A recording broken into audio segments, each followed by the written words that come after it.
রাহুলের ন্যায়যাত্রা শুরু হওয়ার আগেই জলপাইগুড়িতে উত্তেজনা ছড়ালেও পুলিশ কর্মীদের বিরুদ্ধে অভিযোগ আনা হয়েছে। কংগ্রেসের কর্মী সমর্থকদেরকে বাধা দেওয়া হচ্ছে জলপাইগুড়িতে রাহুলের ন্যায়যাত্রায় সামিল হওয়ার জন্য, এবং সেই নিয়েই কংগ্রেসের কর্মী সমর্থকরা পুলিশের সঙ্গে বাকবিতণ্ডায় জড়িয়ে পড়েন। পুলিশের বিরুদ্ধে অভিযোগ আনে কংগ্রেস, ন্যায়যাত্রাতে সামিল হওয়ার ক্ষেত্রে বাধা দেওয়া হচ্ছে কংগ্রেসের কর্মী সমর্থকদের।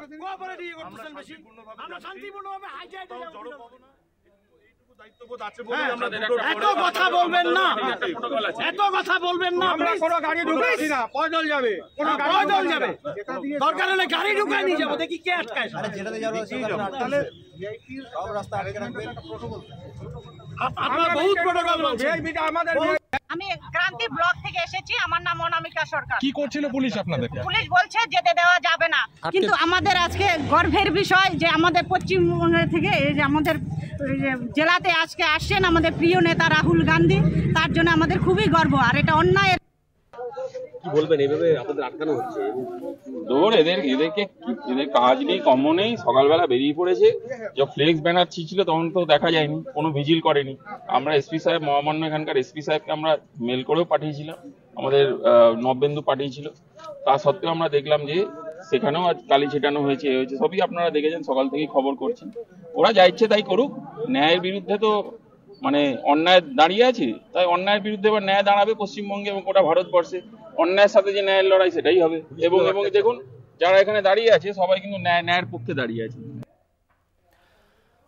আপনাদেরকে শোনালাম কংগ্রেসের কর্মী সমর্থকরা তারা যে অভিযোগ আনছেন পুলিশের বিরুদ্ধে, যে আজ থেকে পশ্চিমবঙ্গে রাহুল গান্ধীর ন্যায়যাত্রা শুরু হতে চলেছে, কিন্তু সেই ন্যায়যাত্রাতে তাদের সামিল হওয়ার ক্ষেত্রে বাধা দিচ্ছে পুলিশ।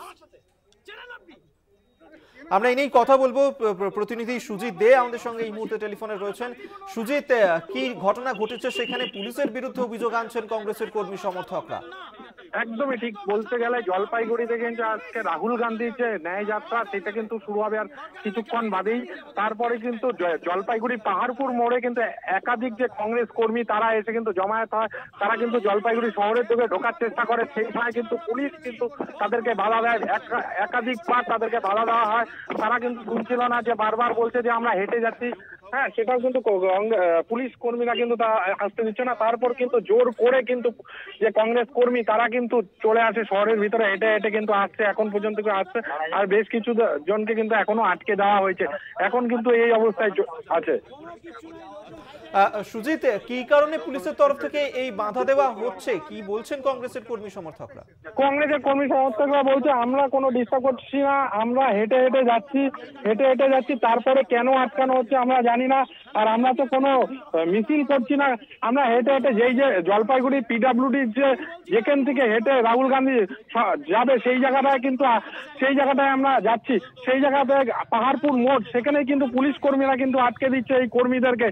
সেই কারণে কিন্তু সমস্যায় পড়বে যারা বাইরের থেকে এসছে, জলপাইগুড়ি দূর দূরান্ত বাইরের জায়গা থেকে এসে তারা কিন্তু ঢুকতে পারছে না শহরে। যেই পিডব্লিউডি মোড় জলপাইগুড়ি, সেখান থেকে কিন্তু আর কিছুক্ষণ বাদেই কিন্তু রাহুল গান্ধী চলে আসবে। সেখান থেকে কিন্তু যে র্যালিটা, ন্যায়যাত্রা র্যালি, সেই ন্যায়যাত্রা র্যালি কিন্তু শুরু হবে।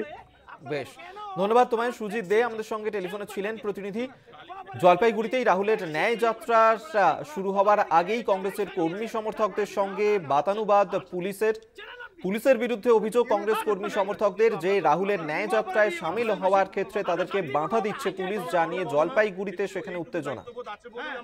এত কথা বলবেন না, এত কথা বলবেন না।